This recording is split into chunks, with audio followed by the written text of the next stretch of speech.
Hello hello hello. Good morning sir. Good morning good morning. चलिए, कल हमने कुछ इंट्रोडक्शन देख लिया था गोल बैटर के बारे में। आज उसके बारे में और आगे पढ़ते हैं, ठीक है। उम्मीद करता हूँ कि आप लोग इसके बारे में और थोड़ा बहुत नॉलेज लेके आए हो क्लास में। गोल बैटर चूंकि हमारा मोस्ट इम्पोर्टेंट रेगुलरली यूज होने वाला टॉपिक है, ठीक है। फिर से एक अलग डेफिनेशन के साथ पढ़ लेते हैं इसको। Gall stone are hardened deposit of digestive fluid that can form in the gallbladder. The gallbladder a small tear shaped, ये तो इसके बारे में पता ही है आप लोगों को। सबसे पहले मेन था हमारा गॉलब्लैडर स्टोन। तो स्मॉल भी हो सकता है, कई बार ये लार्ज भी हो सकता है, ठीक। ये हम समझ रहे हैं। अब इसकी हम स्ट्रक्चर देख पा रहे हैं अगर आप ठीक से, कहाँ से ये स्टार्ट हो रहा है। फॉर एग्जाम्पल ये लिवर है, ठीक। ये नीचे लगा गॉलब्लैडर, ये इसके रास्ते हैं, बाइल जहाँ का इकट्ठा होता है, ये इसकी डक्ट है, ठीक। डक्ट कई बार यहाँ फंस जाता है, कई बार यहाँ फंस जाता है, कई बार यहाँ फंस जाता है। तो इस पूरे रास्ते में ब्लडी ट्रैक्ट में कहीं भी स्टोन हो जाना, जो मैंने कल आपको वर्ड बताया था, ठीक है। मगर जनरली जो स्टोन होता है वो गॉलब्लैडर में ही होता है। कोलिलिथेसिस जो हम बात कर रहे थे, कोलिलिथेसिस, ठीक है ना। कहीं भी are the stone or lump that develop in gallbladder or bile duct when certain substance harden the gallbladder is small sac located on right side. कल भी हमने इसमें बात की थी कि कोलिलिथियासिस का जो मीनिंग है वो मीनिंग है हमारा कहीं भी बिलियरी ट्रैक्ट स्टोन फंस जाए, जबकि मेनली जो होता है वो हमारा गॉलब्लैडर में स्टोन होता है। ये मैं कल ऑलरेडी बात कर चुके थे, ठीक है। कोलिसिस्टाइटिस ब्लड अलग होता है,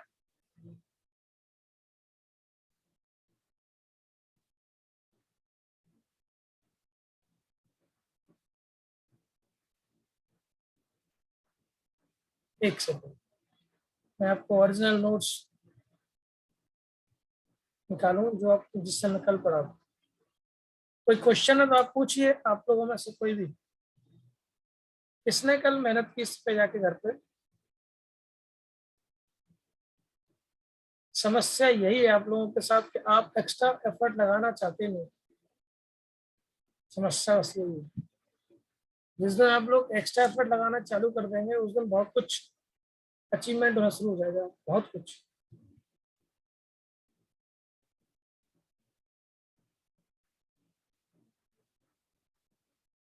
कुछ पूछना हो, कुछ देखा हो, कुछ नया सोचा हो? नहीं, ठीक है, कोई बात नहीं, क्या कह सकते हैं।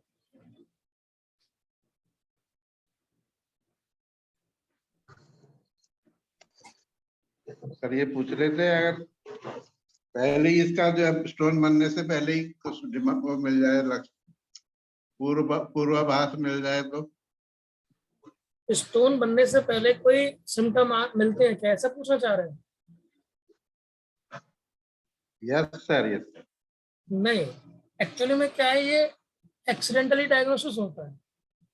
बॉडी हमारी सिम्टम्स तो देती है कि हमारा जो नॉर्मल बैलेंस है वो डिस्टर्ब हो रहा है, बट इतने वास्ट सिम्टम गॉल स्टोन के नहीं आते जिसमें आप परसेप्शन कर पाए।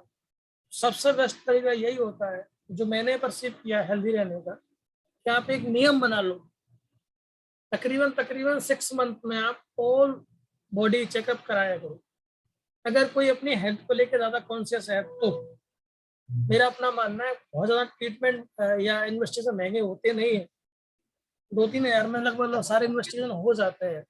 उससे क्या रहेगा कि आपका एक्सीडेंटली कोई भी चीज अगर स्टार्ट भी हो रहा है तो इनिशियली स्टेज में आप पकड़ लेंगे उसको। एक रास्ता हो सकता है, बाकी और कोई सिम्टम ऐसे है ही नहीं जहां से आप कोई भी चीज को स्टार्ट होने से पहले पकड़ लें, ठीक है ना। ओके। हालांकि बॉडी तो बहुत सारे सिम्टम देती है, पर हम वो सिम्टम कई बार नॉर्मल सिम्टम से मैच कर जाते हैं। फॉर एग्जाम्पल, नींद नहीं आ रही है, खाना ठीक से नहीं पच रहा है, बेचैनी सी हो रही है, गैस सी बन रही है। अब ये सिम्टम तो लगभग लगभग हर किसी की जिंदगी में रूटीन जिंदगी का हिस्सा हो चुके हैं। तो आप इन बेस पे आप कोई भी डिसीज की तरफ नहीं पहुंच सकते। हाँ, आपके हाथ में हेल्दी सोचना, हेल्दी खाना, हेल्दी रहना, ये तो है। बट हमने अपनी लाइफ को मिक्स कर लिया है। मिक्स कर लिया मतलब अपनी कब्र खुद ही खोद ली, सुकून वाली। अब आप अगर ये ढूंढते हैं कि हमारी लाइफ में सुकून मिल जाए, तो वो बहुत मुश्किल है। उसकी वजह कोई और नहीं है, उसकी वजह हम खुद हैं। क्यों क्यों वजह मैं बता देता हूँ आपको। फॉर एग्जाम्पल, हमारी लाइफ पुराने जमाने में एक चीज हुआ करती थी, पर्सन, उसकी लाइफ, उसका गोल, तरीके, ठीक, जो वो है उसमें खुश, ये सब क्लियर था। और चीजें इकट्ठी करते थे हम जरूरत के हिसाब से। फॉर एग्जाम्पल, हमारे को अगर गाड़ी की आवश्यकता है तो ही गाड़ी ली जाएगी, वरना पैसा चाहे कितना भी हो जरूरत नहीं थी। आज के जमाने में हमने अननेसेसरी चीजें इकट्ठी कर रखी हैं लाइफ के अंदर, अननेसेसरी। फॉर एग्जाम्पल, अभी मैं रोज बोलता हूँ या कई बार मिलता हूँ रोज हमारे अपने स्टूडेंट्स से जो हॉस्पिटल जॉब करते हैं। आप उनसे मिलना और उनका एम पूछना, एम जिंदगी का, ठीक, क्यों जॉब कर रहे हैं। आपको अजीब अजीब आंसर या अजीब अजीब तर्क मिलेंगे, हम इसलिए कर रहे हैं। बोले सर थोड़ी बहुत तो एलोपैथी आनी चाहिए, कई बार इमरजेंसी पड़ जाती है तो क्या करेंगे। आप ये बिल्कुल भूल जाते हैं कि वो थोड़ी बहुत के चक्कर में आप अपनी लाइफ का बहुत कुछ खो देंगे। अपने माइंड में अननेसेसरी के बहुत सारे थॉट्स लेके आएंगे, जो थॉट्स आपकी क्लियर विजन को डिस्टर्ब करेंगे। अगर मैं ग्वालियर की बात करूं तो 5 डॉक्टर नामचीन है। नामचीन मतलब उन्होंने अपनी जिंदगी का काफी हिस्सा इस प्रोफेशन में दिया है और अच्छी खासी प्रैक्टिस करते हैं। हजारों रुपए पर डे कमा रहे हैं, महीने नहीं पर डे। मैं उन सबकी प्रैक्टिस को नजदीक से देखा हूँ। मुझे उनमें से किसी के अंदर ये फीलिंग नजर नहीं आई कि हमें थोड़ी बहुत एलोपैथी आनी चाहिए। ना उन्होंने की, ना उनकी इच्छा थी, ना उन्होंने कभी हमसे बोला। तो सवाल ये उठता है कि या तो वो बेवकूफ है जो इतनी साल प्रैक्टिस करने के बावजूद भी इस बात को नकार देते हैं कि नहीं, हमें कोई आवश्यकता नहीं है, थोड़ी बहुत से हो भी क्या जाएगा। ऐसे तो जिंदगी में बहुत सारी चीजें हैं, इमरजेंसी में क्या क्या सीखोगे। तो जो आपका बेस है अगर वो क्लियर है, बेसिक चीजें वो क्लियर है, तो आपको बिल्कुल आवश्यकता नहीं है किसी और चीज को सीखने की। सिर्फ आपका वहम है। जिंदगी में कितने परसेंट और कितने दिन आपको आवश्यकता पड़ेगी इंजेक्शन लगाने की, कितने दिन लाइफ के जब आप प्रैक्टिस करेंगे, कितने दिन। 30 दिन में मुश्किल से एक आध दिन कोई इमरजेंसी पड़ेगी, पर 30 दिन आपको अपने सब्जेक्ट चाहिए, अपने वाले सब्जेक्ट, मटेरियल मेड का, ऑर्गनल, फिलॉसफी, साइकेट्री, रिपर्टरी, ये अपने सब्जेक्ट की रोज आवश्यकता पड़ेगी। तो हमें अच्छे से कौन सी चीज आनी चाहिए, जो रेगुलर 24 घंटे आवश्यकता पड़ रही है वो, या जो कभी कभार पड़ेगी वो।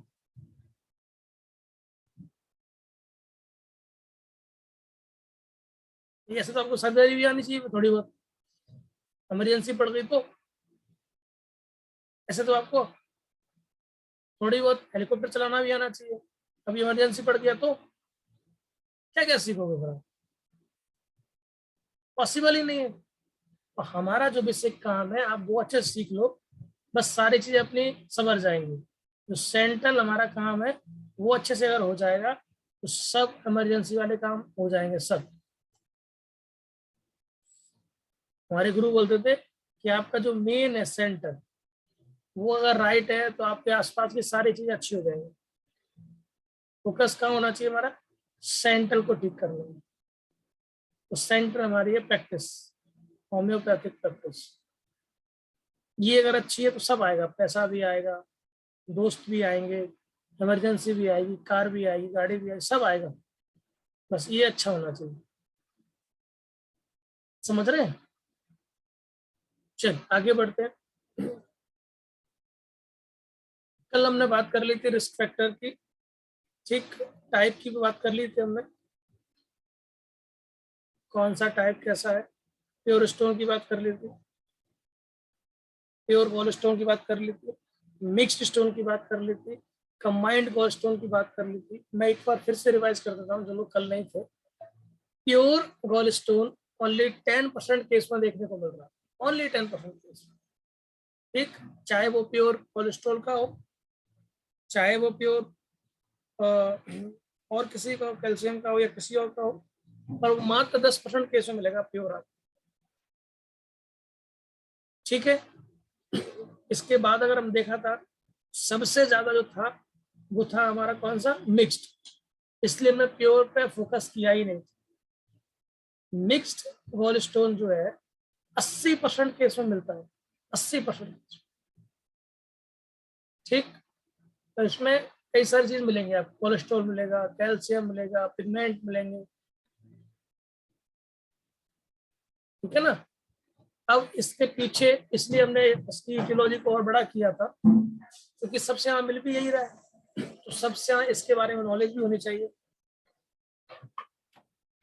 फॉर एग्जाम्पल फैटी लोगों को, फीमेल को, फर्टाइल यानी जो बार बार प्रेगनेंसी कर रहे हैं वो, फैटी डिस्पेप्सिया जो लोग फैट नहीं खा पा रहे प्रॉपर, और 40 यानी मिडिल एज में गए वो, ये कुछ प्रमुख कारण थे जिनकी वजह से गॉलस्टोन होता है।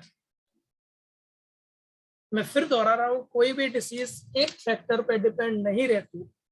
जब भी हमें कोई डिसीज होती है उसके कई सारे रीजन होते हैं। हमारी इम्यूनिटी काम कर रही होती है, हमारे एक्साइटिंग फैक्टर काम कर रहे होते हैं, हमारे मेंटेनिंग फैक्टर काम कर रहे होते हैं। ढेर सारे फैक्टर हैं जो आपको एक डिसीज में रोल प्ले करेंगे, चाहे वो सक्सेस हो, चाहे वो फेल्यूर हो, चाहे वो डिसीज हो, चाहे वो क्योर हो, कुछ भी हो, चाहे वो प्रैक्टिस ही क्यों ना हो, एक फैक्टर पे कभी काम हो ही नहीं सकता। फॉर एग्जाम्पल आपको बहुत अच्छी नॉलेज है तब भी आप क्लिनिक नहीं चला पाएंगे आज के जमाने में। आपको मार्केटिंग आनी चाहिए, आपको डीलिंग आनी चाहिए, आपको लोगों को कन्विंस करना आना चाहिए, इससे प्रैक्टिस बहुत अच्छी होती है। क्योंकि क्योर खाली मेडिसिन थोड़ी होता है। अगर क्योर मेडिसिन से ही होता, मंदिर, मस्जिद, मज़ारें, बाबा, इनके यहाँ भीड़ नहीं होती, उनके पास तो कोई मेडिसिन नहीं। क्यों हजारों लाखों की तादाद में लोग जाते हैं। फॉर एग्जाम्पल अजमेर शरीफ जाते हैं, माँ वैष्णो देवी जाते हैं, अभी जो बर्फानी बाबा वहां जा रहे हैं, लाखों लोग मर भी जाते हैं तब भी जा रहे हैं, वहां तो कोई मेडिसिन नहीं मिलती फिर भी लोग जाते हैं। यानी क्योर के लिए मेडिसिन के अलावा कुछ और भी होना चाहिए, फेथ, बिलीव। सब जानते हैं कड़ कड़ में ईश्वर व्याप्त है, उसके बाद भी लोग वहीं जाते हैं जहां भीड़ है। या तो वो कथन गलत है, कड़ कड़ में व्याप्त है, या फिर वो कथन गलत है कि जहां हम जा रहे हैं बस वही है, कहीं और है ही नहीं। तो ये क्रिएट किसने किया, हमारा फेथ किसने क्रिएट किया, इन्वायरमेंट ने, सर्कमस्टेंसेस ने। तो आपकी क्लिनिक का एनवायरनमेंट भी पॉजिटिव होना चाहिए, आपकी बात करने का तरीका पॉजिटिव होना चाहिए, आपकी बातों में पॉजिटिविटी झलकनी चाहिए, कॉन्फिडेंस रहना चाहिए, काउंसलिंग आपको बहुत अच्छी होनी चाहिए, वरना आप क्योर की तरफ नहीं ले जा पाएंगे मरीज को, भाग जाएगा मरीज बीच में से। मेडिसिन अच्छा काम कर रही है फिर भी भाग जाएगा। समझ रहे हो ना? तो क्लिनिक चलाने के लिए बहुत सारी चीजें चाहिए होती है। कई लोग देखने में अच्छे पढ़े लिखे हैं, बहुत सी नॉलेज है, एमडी है, फिर भी नंबर ऑफ पेशेंट उनके पास नहीं है। कई लोग 3rd डिवीजन से पास है और क्लिनिक भरी पड़ी है उनकी, कुछ तो फर्क हो, ठीक। मल्टी फैक्टर काम करता है हर जगह, fatty, female, fertile, fatty dyspepsia, 40, ये 5 एफ जो है मेजर रोल प्ले करते हैं गॉल ब्लैडर स्टोन होने में। इनमें से कोई चीज पूछना है तो पूछ सकते हैं आप लोग, 5 एफ में से क्यों और कैसे। कोई भी, जिस किसी को भी ये लग रहा है इन पांचों में से ये चीज कैसे गॉल स्टोन करेगी, तो सर अगर ये किसी पे ये 5 में से 4 नहीं है तो उसको गॉलस्टोन के चांस नहीं है सर? नहीं, एक्चुअली में क्या चांसेस कम है, बट ऐसा नहीं है कि होगा ही नहीं। ये वो कारण है जिनके बेस पे मैक्सिमम केस देखने को मिले आप। ये जो हम लिखते हैं एटियोलॉजी में, जो बुक्स में लिखा रहता है, उसके पीछे का लॉजिक ये है कि ये जो कारण है, जितनी हिस्ट्री ली है अब तक गॉल ब्लैडर स्टोन की, उन केसेस में मैक्सिमम केस में ये 5F रिस्पॉन्सिबल मिले, मैक्सिमम केस। इसलिए इनको उसी कैटेगरी में रख दिया है। ऐसा बिल्कुल नहीं कहा गया किसी भी बुक ने या किसी भी लोग ने कि अगर ये नहीं है 5F तो स्टोन होगा ही नहीं, ऐसा बिल्कुल भी नहीं है। मगर ये जो 5 फैक्टर है, ये और जल्दी और तेजी से आपको उसकी तरफ लेके जाते हैं, बस इतना बोला है। ये है logic. Thank you sir. Okay sir, thank you sir. Okay sir. Actually में हमारी प्रैक्टिस का फेल्योर होने का सबसे बड़ा रीजन है कि हम लोग सिस्टमेटिक तरीके से स्टडी नहीं कर पाते। हो सकता है कॉलेज प्रॉपर ना मिले, हो सकता है टीचर प्रॉपर ना मिले, हो सकता है हमें उस लेवल पे उस टाइम पे जब मिलनी चाहिए थी उतनी अच्छी गाइडेंस ना मिले। और एलोपैथी वालों को क्या होता है, हर चीज अच्छी मिल जाती है। 4-5 साल वो PMT करके आते हैं, मेहनत करके आते हैं, तो उन्हें मालूम होता है कि ये मुझे चीज इतनी मेहनत के बाद हासिल हुई है, तो उसकी वो कद्र करते हैं। फिर कॉलेज में उनको लगभग हर MBBS कॉलेज में टीचर अच्छे मिलते हैं उनको, क्योंकि वहाँ क्वालिफाइड लोग होते हैं। फिर उनके प्रैक्टिकल अच्छे होते हैं, क्लासेस प्रॉपर होती हैं, सिस्टमेटिक तरीके से उनकी क्लास होती है, सिस्टमेटिक तरीके से उनकी OPD होती है। तो वो जब निकलते हैं तो वो प्योर बनकर निकलते हैं। पर हमारे यहाँ हर चीज डिस्टर्ब है। फर्स्ट ईयर में चले जाओ, क्लास में बच्चे मिलेंगे मगर टीचर नहीं मिलेंगे, टीचर होंगे तो वो खुद ही फेल हुए। तो वो बचपन से ही खराब कर देते हैं हमारे, बचपन से मेरा मतलब फर्स्ट ईयर से हमारे बच्चे को।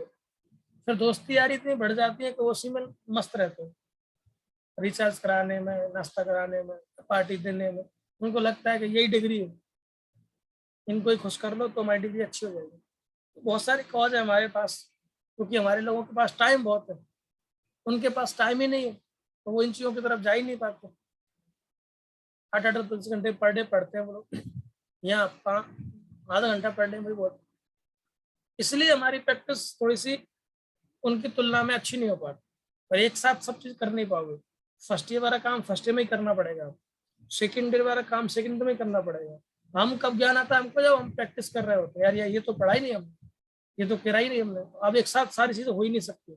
अब तो आपको रिजल्ट्स देना है, प्रैक्टिस करना है। पढ़ने का टाइम तो चला गया, फिर भी जो लोग कोशिश कर रहे हैं वो अच्छी बात है। कम से कम उस समय नहीं हो पाया तो अभी हो जाए, अभी भी लाइफ बाकी है। एनिमल सर ने बहुत साल प्रैक्टिस करने के बाद म्याज ढूंढ लिए थे, समझ रहे हैं ना। ऐसा कुछ नहीं है कि आप कर नहीं सकते, मगर मुश्किल हो जाता है।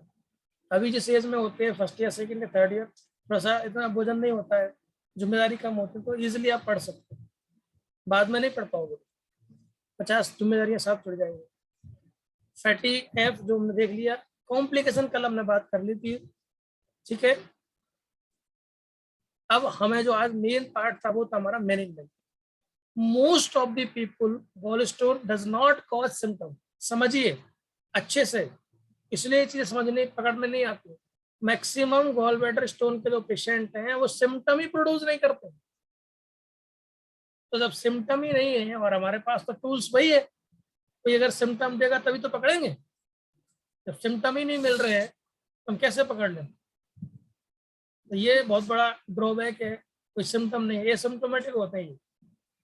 जनरली एक्सीडेंटली पकड़ में आते हैं, किसी और के लिए हमने अल्ट्रासाउंड कराया और गॉल ब्लैडर स्टोन पकड़ में आ गया, ठीक। अब बात करते हैं ट्रीटमेंट कैसे। ट्रीटमेंट बेस्ड रहेगा हमारा सिम्टम के बेस पे। अगर आ रहे हैं तो सिम्टम हो, किसी को इंडाइजेशन हुआ है, किसी को और कुछ दिखने को मिल रहा है, तो वो हमारा ट्रीटमेंट हो जाएगा वैसे सिम्टोमेटिक वाला। फिर अगर मालूम भी पड़ गया तो एलोपैथिक साइड में सिर्फ सर्जिकल रिमूवल करने के अलावा उनके पास कोई और रास्ता होता ही नहीं है। हमारे यहाँ ढेर सारी मेडिसिन है, पर्टिकुलर भी है और कॉन्स्टिट्यूशनल भी है। ठीक, बायल एसिड को और एलोपैथी में भी बहुत सारे आते हैं मगर वो काम नहीं कर पाते प्रॉपर। जनरली ये सिर्फ कोलिस्टेटोमी में करो यानी गॉल ब्लैडर निकालो, बात खत्म। हमारे पास जो फोकस करने की चीजें हैं, मैंने 4 या 5-6 मेडिसिन लिखी हुई है। हालांकि इनके अलावा बहुत सारी मेडिसिन है, पर जो मैक्सिमम यूज होती है वो यहाँ पे है। कैलिक्रिया पेशेंट होगा तो आप सब जानते हैं, इनको हिस्ट्री मिलेगी किडनी स्टोन की, क्योंकि कैलिक्रिया जो ग्रुप है वहां पर आप देखना मैक्सिमम केस में आपको टेंडेंसी मिलेगी कलेक्ट करने की, इनसिक्योरिटी होती है, कलेक्शन बहुत करता है। तो चाहे गॉल स्टोन हो, गॉल ब्लैडर स्टोन हो, ये बहुत यूज होती है। फेयर होता है, फैटी होता है, लेबी होता है, सारे ऐप मिलेंगे आपको। ठीक है, इनका हाई डिपोजिट होता है ट्राइग्लिसराइड, कोलेस्ट्रॉल, तो कोलेस्ट्रॉल स्टोन बनने के चांसेस है। चेलिडोनियम की एफिनिटी अच्छी है लिवर के लिए, ये ऑलरेडी यूज होती है।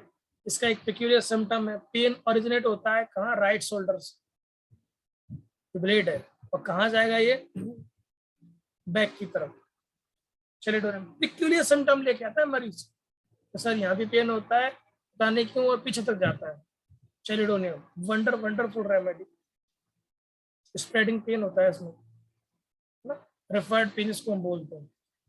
Lycopodium again wonderful remedy, liver के लिए एफिनिटी है ही इसकी बहुत अच्छी। किडनी स्टोन ऑलरेडी कवर करती है, जीआईटी मैक्सिमम कवर करती है।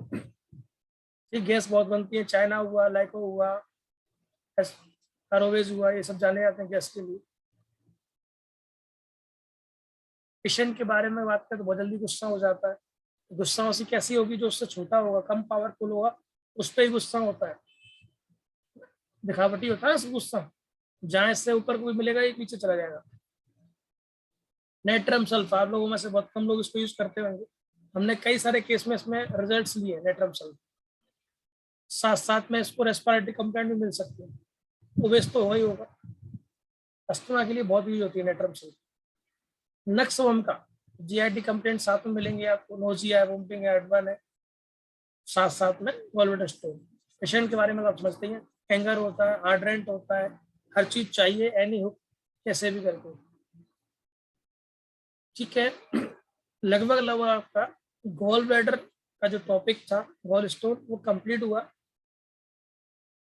कुछ भी क्वेश्चन है एक बार फिर से रिवाइज कर लो, देख लो अच्छे से, उसकी डेफिनेशन के बारे में, उसकी इटियोलॉजी के बारे में, उसके टाइप के बारे में, उसकी पैथोलॉजी के बारे में, सारी चीज क्लियर कर लो।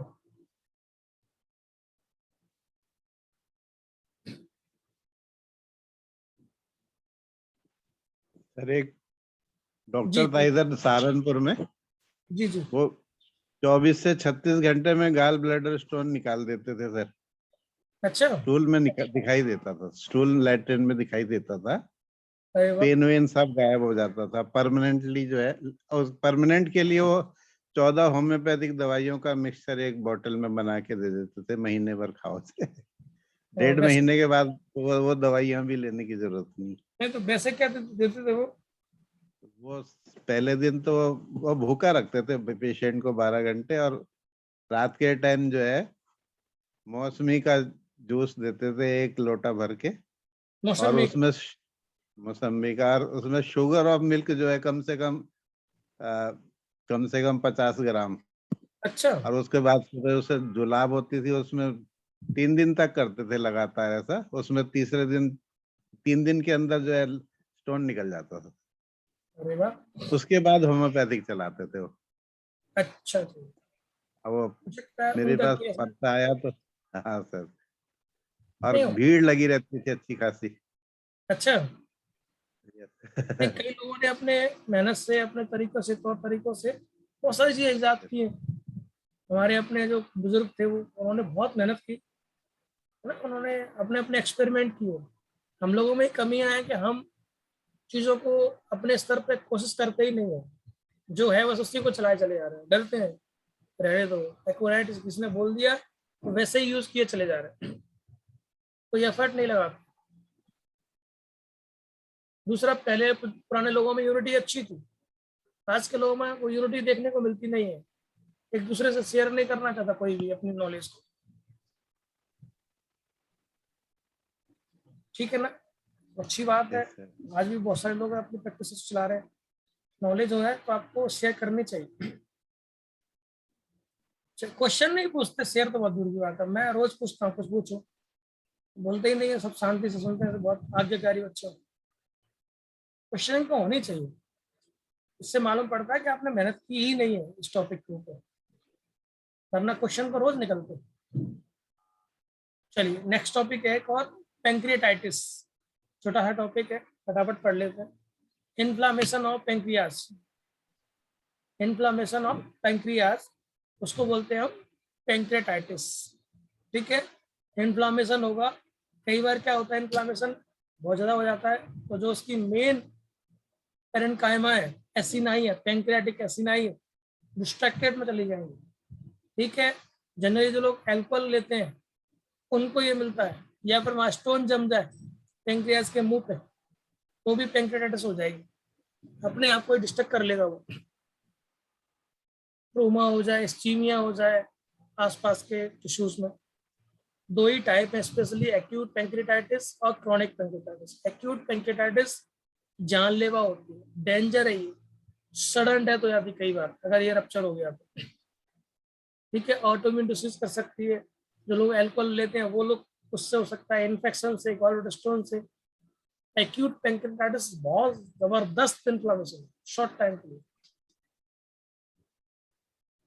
ठीक। कई बार ऐसा होता है कोई कॉज नहीं मालूम पड़ रहा है, क्या करें, कैसे हुई पता ही नहीं।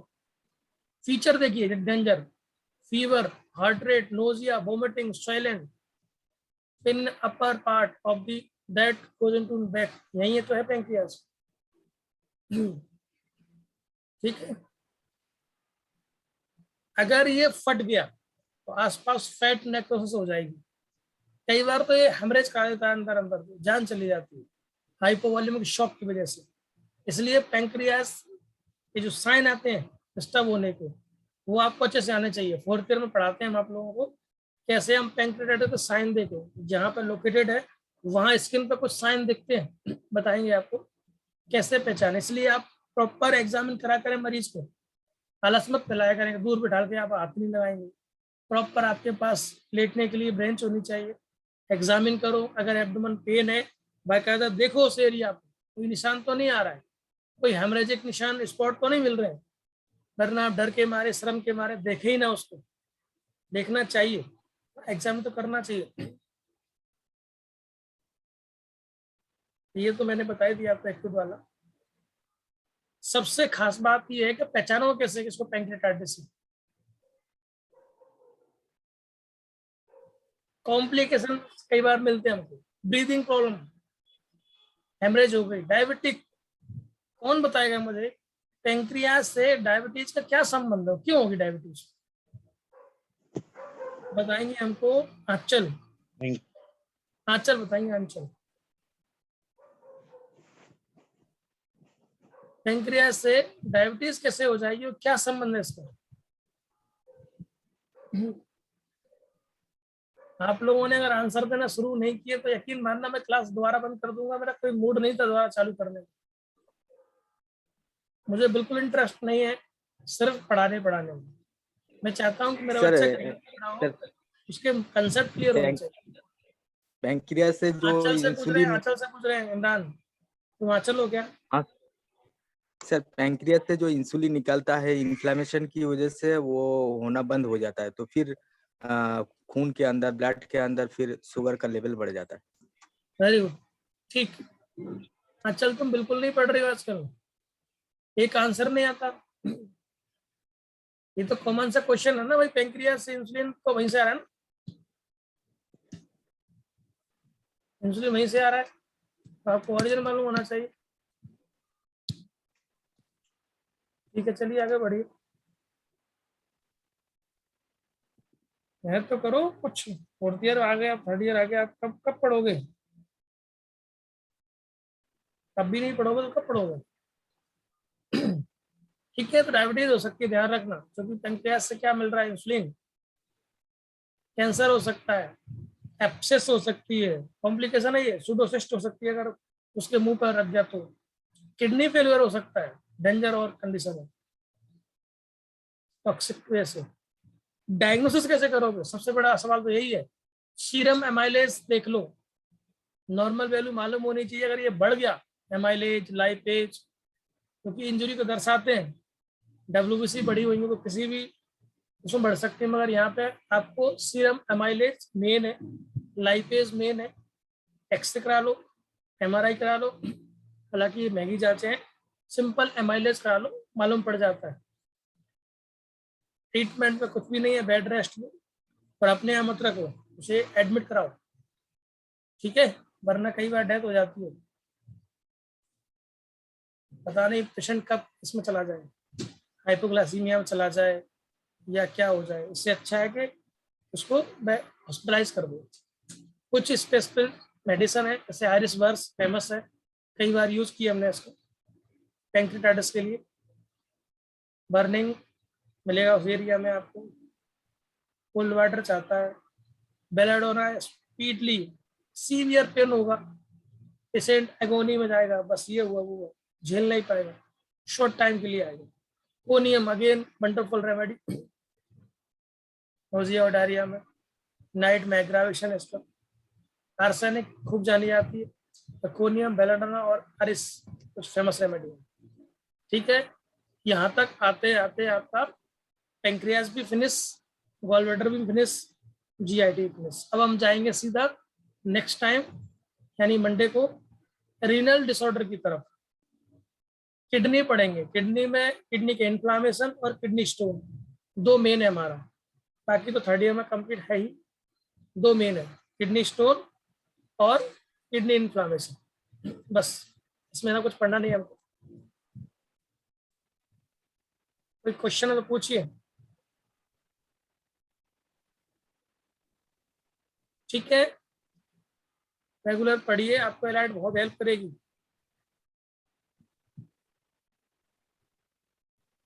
रफीकुल्ला जी, तुम्हारी क्लास आजकल गायब चल रही, कहाँ जाते हो?